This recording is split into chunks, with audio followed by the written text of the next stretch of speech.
Hello everyone, welcome back to a brand new video. Hope you guys are all doing well. Let's get straight into it.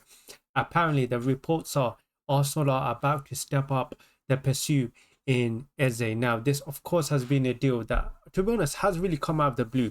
To be honest, never at the start of the season did I actually think Arsenal were going to sign a attacking midfielder, just because of the fact that we had a lot of options there. We still had Ethan, we had Dauman, who was up and coming. We had Kai Havertz, and I know you don't want to classify him as an attacking midfielder, but honestly, I never thought we were going to sign an attacking midfielder just because of Ethan. But it does look like this signing has probably shocked everyone. Like, I doubt anyone even thought about Arsenal signing Eze, but I think this is a signing that's universally backed across all Arsenal fans. Like Eze, Gyökeres, of course, had Sesko, and I think a lot of fans were still debating whether they want to get Sesko or Gyökeres. Even now, some fans are still debating.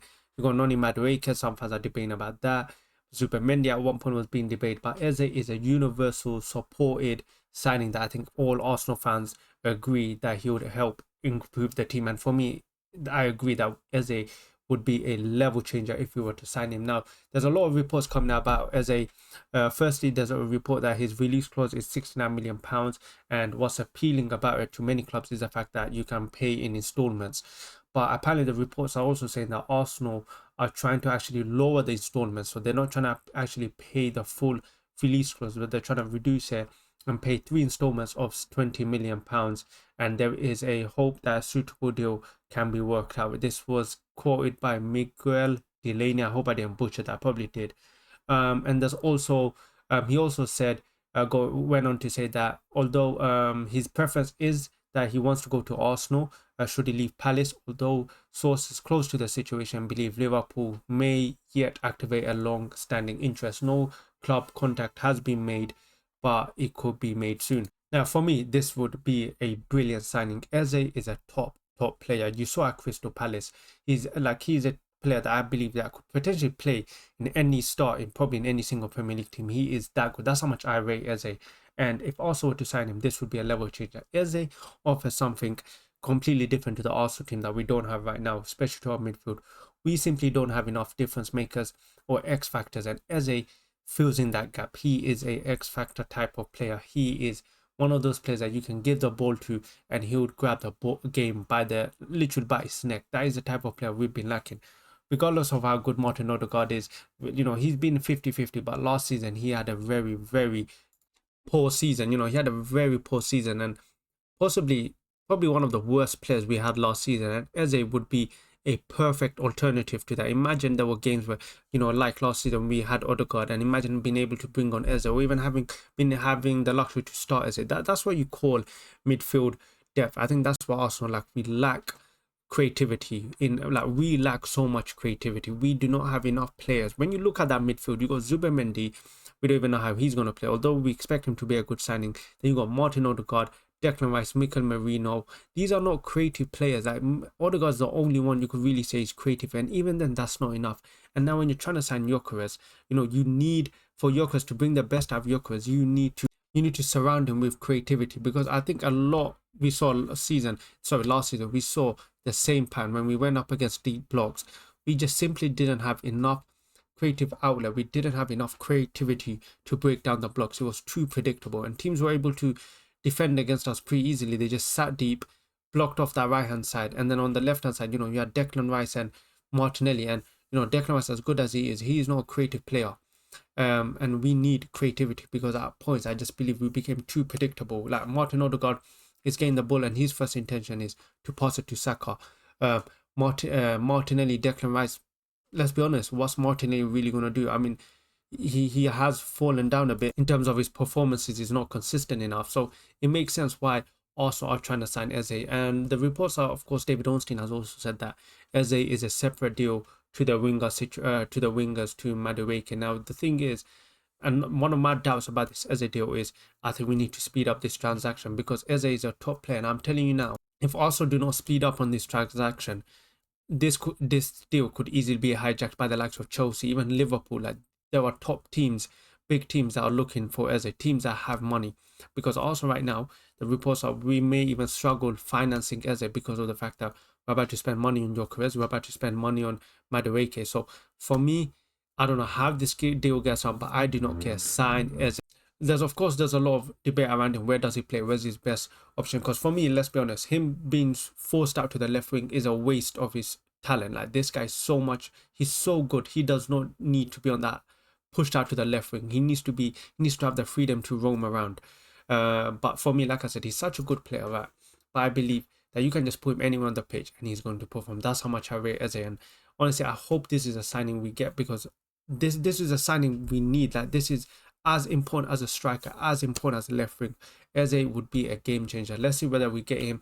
I think this is a type of deal that I think the good thing is, I think what this deal is going to accelerate in the next few weeks, because apparently Kai's holiday show, he's also an Arsenal fan. So I think potentially this is a deal in the next few weeks.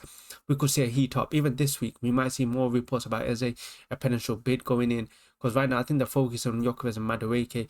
But with this transfer might be slowly behind them. So we might see, more and more rumors about Eze and potentially a bid coming through. And the next thing to talk about, of course, is the main target that all Arsenal fans we've been waiting for to talk about is Gyökeres. Well, not Gyökeres, but the striker situation.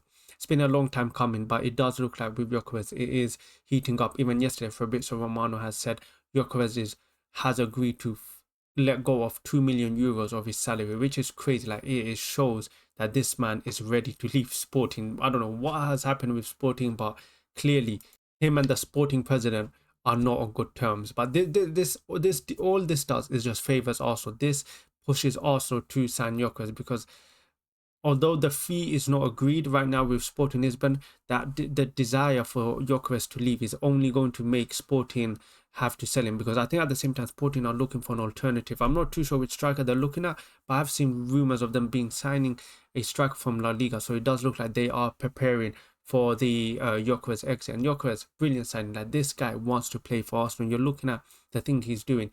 He's willing to forego his salary, and I don't know, like, literally, how often do you see a player willing to take a pay cut to join a club? It just shows you how much he wants to join Arsenal. I think this guy deserves all the backing, regardless of whether you want Sesko. This guy is doing a lot. He's pushing that move through, whether you like him or not. That this guy is a player who's trying to push through this move. He's doing all he can to push this move. He's even apparently reducing his wages. So honestly, I hope this deal goes through. But this would honestly be the perfect signing for Arsenal. It's about time we get an actual number 9, a guy whose job was very simple, to put the ball in the back of the net. And it's about time we get someone like a Gyökeres. None of this false 9 stuff. Let's get a striker that can put the ball in the back of the net, and Gyökeres would be that perfect striker. But yeah, I guess we'll have to wait and see. There's as of now, nothing has been confirmed whether it's agreed or not. They're still saying that they are talking in terms of structure. Apparently the deal could be done for around 65 million euros plus add-ons, which is brilliant considering what the alternative was. You're looking at Sesko for 100 million euros, which is 80 million pounds, which is crazy fees. That is absolutely crazy. And at the time of recording, Hand of Arsenal just said that Sesko is getting attention from Al Hilal. So who knows? He could end up in the Saudi league. I guess that's potentially the only league right now that is willing to pay Leipzig's demand of 100 million pound. Like, regardless of how highly you rate Sesko, that is crazy. 100 million euros for a guy that scored 13 league goals. Mental. It's absolutely crazy what the price has gone in terms of the transfer market for even a half decent player. And the final topic is in regards to Nørgaard. And Nørgaard, let's be honest, I think this is a signing everyone forgot. Like, I think also themselves even forgot about Nørgaard, with so much going on with Gyökeres, with Eze, with Madueke. Like, this is a signing I think everyone just forgot what happened, like Nørgaard. But I think we will be seeing Nørgaard announced soon. I think I saw on social media as well that the reports are Nørgaard will be announced potentially tomorrow. So at the time of recording, there is a chance that Nørgaard was probably announced. So there's not much to talk about here. To be honest, I haven't even watched much about Nørgaard, but I guess we all know he knows what his role is. His role is to be a backup. At least I don't even know what his injury record is, but the fee is quite good. The fee is 15 million pounds, 10 million pounds with 5 million pounds add-on. So there's not much to complain about. But yeah, to be honest, I'm not that mad at this deal. At the time when it did happen, I was a bit upset, but looking back now, I'm not really upset. Like, what's the point of spending 50 million pounds for a backup midfielder? We know what we need. We need to invest at the top front of the pitch. We need to invest in the attackers. And if that means going cheap in the midfielders, because let's be honest, we've spent so much money on the midfield, we need to start investing. at the top end of the pitch. That's where the titles are won. We need to buy difference makers. We need to buy players that have X factors. And unfortunately, and if that means taking a sacrifice with the signings of like Nørgaard, Kepa, I'm happy with it. But yeah, I guess this is a signing. I think we're going to find out tomorrow. I think tomorrow will be officially announced. And the final topic, just a quick one, is in regards to Trossard. Now, apparently, I'm seeing on social media, apparently Trossard could be off to Fenerbahce. Apparently, Jose Mourinho is a big fan of Trossard. And this is a signing. Honestly, I don't even know if it's going to happen. I know I've seen some rumors about whether if Arsenal need to sign Rodrigo, if Arsenal are trying to sign Rodrigo, or if Arsenal want to sign Rodrigo, either Martinelli or Trossard have to leave. Now, Martinelli, Fabrizio Romano has come out and said today that he's not leaving. Al Hilal, all the Saudi rumors, everything is wide off. So it looks like he'll be staying. And the only player that could be leaving is Trossard. I think he has 1 year left on his contract, which expires next year, I believe. So, and contract negotiations or whatever has slowed down. At one point, it did look like he was going to stay. I think at the start of the season, at the start of the window, it did look like Trossard was going to renew his contract. But to be honest, look, I think I'm also at that stage where we just cannot keep these players anymore. Unfortunately, Trossard, he came in at a time where we really need someone. Okay, we needed someone. We just missed out on Mudryk, and to be honest, look what that signing did for us. Trossard, he's going to go down as a good signing. Honestly, I think he's going to go down as a successful signing, especially when you consider the price we paid and for what he delivered, especially the last 2 seasons. This guy's, we're talking about a player that we signed for £27 million, a guy who never got injured, hardly got injured, could play left wing, could play striker, never used to complain really. Always when you go out there, he always performed at his best. At one point, he was covering Odegaard, he was covering Martinelli. And let's remember when he first came, especially at the end of, I think the next season, his first full season, this guy was scoring the most clutch goals. I think if we saw his goal record for how many goals he scored, like majority of his goals were either winners or the first goal. Like this guy came in clutch, and like I'm so happy with him in terms of at the end of, when you look back at his tenure at Arsenal for such a cheap price and for what he's given us. Honestly, I'm quite happy with that signing, and wherever he does go, I do wish him the best. Like this was probably I'd rate Trossard probably an 8 out of 10 signing. I think he did really well considering the fee and for what we got out of him. Compare him to the alternative Mudryk.